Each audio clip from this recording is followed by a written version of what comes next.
दोस्तों, आज के भौतिक घटना के एपिसोड में हम एक ऐसे मछुआरे की आप बीती सुनेंगे जिसका सामना तालाब के एक जिन से हुआ था।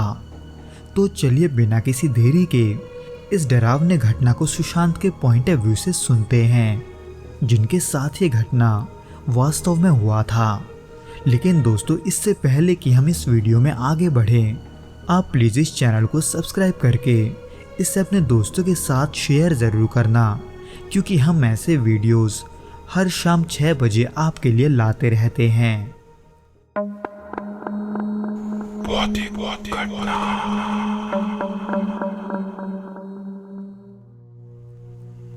ये बात 2002 की है, जब मैं बंगाल के एक दूर दराज इलाके में रहता था।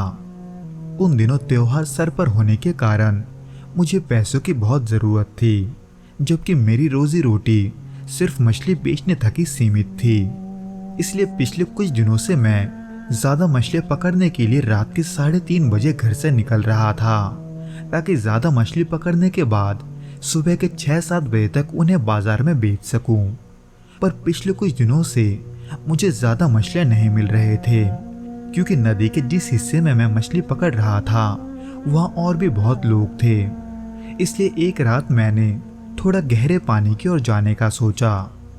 हालांकि मैं जिस नाव पर सवार था वो ज़्यादा बड़ा नहीं था, लेकिन वो मेरे लिए काफ़ी था, जिस पर एक मछली पकड़ने का जाल रखने के बाद एक लालटेन को नाव के आगे बांधकर मैं गहरे पानी की ओर जाने लगा। पर वहाँ पहुँचते ही मैंने कुछ और लोगों को देखा जो कि मेरे तरह ही मछुआरे थे, लेकिन उनकी गिनती ज़्यादा ना होने की वजह से हमारे बीच लगभग आधे किलोमीटर का फासला था। इसलिए मैंने वहीं पर अपना जाल फेंकने का फैसला किया। हालांकि 3-4 बार जाल फेंकने के बाद मेरे हाथ ठीक ठाक मछली लग चुका था, इसलिए इसे आखिरी बार कहकर मैंने अपना जाल दोबारा पानी में फेंका। पर कुछ देर के बाद जब मैं जाल को बाहर निकाल रहा था, तब पानी में कुछ ज़्यादा ही हलचल होने लगा। यहाँ तक कि इस बार वो जाल पहले से कुछ ज़्यादा ही भारी लग रहा था। इसलिए मैं लालटेन को जाल की तरफ घुमाकर उसे अपने जी जान से खींचने लगा और देखा कि उसमें एक बड़ी मछली फंसी है, जिसका पीछे का हिस्सा मुझे साफ दिखाई दे रहा था। हालांकि मेरे लिए ये खुशी की बात थी, लेकिन जैसे ही मैंने जाल को और ऊपर खींचा, तभी उसमें मुझे किसी का चेहरा दिखाई दिया, जिसने अपने नुकीले दांतों से उस बड़ी मछली के सर को काट रखा था। पर जैसे ही मेरी पलक झपकी, वो चेहरा पानी में न जाने कहाँ गायब हो गया। यानी कि उस लालटेन की रोशनी में वो चेहरा सिर्फ पल भर के लिए ही मेरे सामने था। हालांकि उसको अचानक देखकर मैं डर तो गया था, लेकिन पल भर के लिए होने के वजह से मुझे इस पर यकीन नहीं हो रहा था, क्योंकि वो बड़ा मछली अब भी मेरे जाल में था।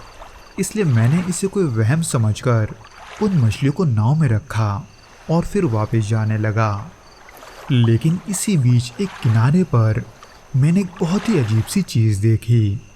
मैंने देखा कि नदी के किनारे, जिसके आसपास रहने के लिए कोई घर भी नहीं था, वहाँ एक अजीब सा आकृति का आदमी खड़ा था, जिसका रंग गहरा काला और देखने में थोड़ा लंबा था, पर उसके हाथ उसके शरीर के हिसाब से कुछ ज़्यादा ही पतले थे, जो पहले तो वहाँ खड़े होकर बस मुझे जाते हुए देख रहा था। लेकिन मैं जैसे ही उससे थोड़ा दूर चला गया, वैसे ही वो धीरे धीरे उस नदी में उतरते हुए कहीं गायब हो गया। हालांकि वो क्या था, इसका भनक तब मुझे नहीं था, पर उसे देखकर ही मुझे घबराहट होने लगा था, ये सोचकर कि कहीं वो मेरा पीछा ना कर रहा हो। उस पल हर चीज़ मुझे डरावनी लग रही थी, फिर चाहे वो पेड़ों की हिलने की आवाज़ हो या फिर जानवरों की। यहाँ तक कि तब मुझे अपने चप्पू चलाने की आवाज़ से भी डर लग रहा था, ये सोचकर कि कहीं वो इस आवाज़ को सुनकर मेरे पास ना आ जाए। उस रात जब तक मैं किनारे तक नहीं पहुँचा, तब तक मैं इसी तरह डरा हुआ था। हालांकि उसके बाद घर पहुँचने तक मेरे साथ अजीबोगरीब नहीं हुआ, लेकिन जैसे ही मैंने उन मछलियों को रसोई में रखा और फिर हाथ मुंह धोने हैंडपंप के पास गया, वैसे ही मुझे रसोई में किसी के होने का हलचल सुनाई दिया। हालांकि मुझे तो यही लगा था कि शायद वो मेरी पत्नी होगी, पर जब मैं वापस रसोई की ओर जाने लगा तब मैंने गौर किया कि मेरी बीवी की चप्पल अब भी घर के सामने है, यानी कि वो रसोई में नहीं थी। इसलिए मैं ये सोचकर जल्दी से रसोई में भागा कि शायद से वो बिल्ली होगी। पर जैसे ही मैंने रसोई में कदम रखा तो देखा कि वहां कोई नहीं है, जबकि पूरे रसोई में मछली का खून फैला हुआ था, जिस पर किसी के पैरों के निशान थे।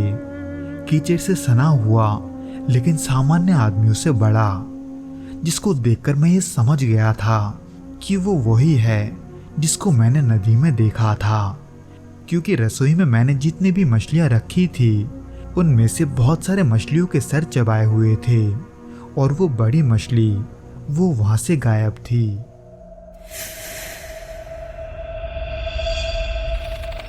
तो दोस्तों, ये तो था वो घटना जो कि सुशांत के साथ घटा था। उम्मीद करता हूँ कि आपको ये पसंद आया होगा, और अगर आया हो तो प्लीज़ इस वीडियो को लाइक करके इसे अपने दोस्तों के साथ शेयर ज़रूर करना, और उसके अलावा हमें कमेंट करके ये ज़रूर बताना कि आपको ये वीडियो कैसा लगा।